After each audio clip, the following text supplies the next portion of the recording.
Today's lesson is the pin. There's all kinds of pins. Absolute pins, relative pins, terminal pins, cross pins, unpins. Today we're going to talk about the absolute pin. Okay? The pin always has three participants. The pinning piece, the pin piece, and the piece behind the pin piece, which is located on the same line. In the absolute pin, the pin piece has no legal move because the piece behind it is the king, which would be exposed to check. Like in this example. This is the pinning piece, this is the pin piece, and this is the piece behind the pin piece. Notice this knight cannot move anywhere because it is pinned to the king and would be exposed to check, which is illegal. It is white's move. White is going to put this knight over here on e5 and put pressure on this black knight, which will be taken next move, as black cannot stop it from being taken. Black could try anything he would like. That knight is now taken with this knight. Notice the black king cannot take it because it puts himself in check. And notice that white also has a discovered attack coming up next. If he decides to take this pawn, that's a double check. And if he decides to take this bishop, notice this rook cannot take this knight back because of the bishop over here, discovered attack on the king.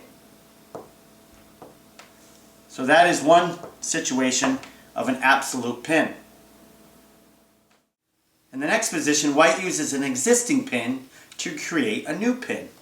This pawn is pinned to the queen. If this pawn was moved up, this queen would take the black queen and black would lose and also be put into check.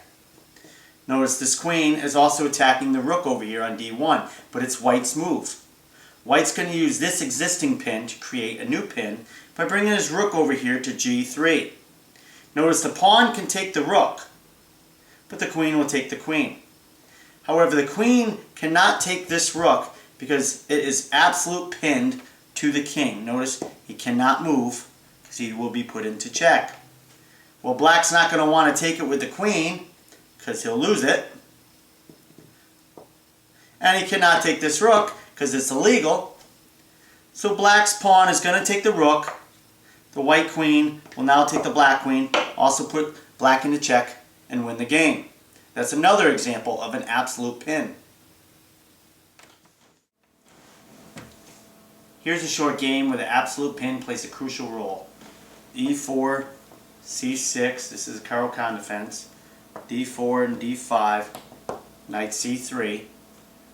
d crosses off e4, knight crosses off e4, knight to d7, and queen to e2. Yes, that's not a good move all the time, but this move is a very tricky one. It usually is better to develop your knights and your bishops before bringing out your queen.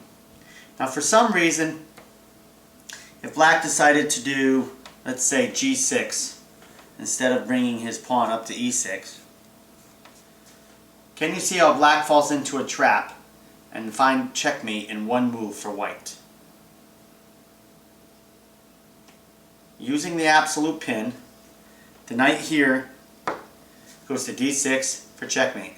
Notice the pawn cannot take the knight because it's absolute pinned by the queen. So in this case, this is also called a smothered mate, and with the help of an absolute pin, delivers checkmate. In this position, there are pins from different directions. This queen can take this knight over here on d5. Notice this pawn cannot take the queen because it puts him into check. There's an absolute pin.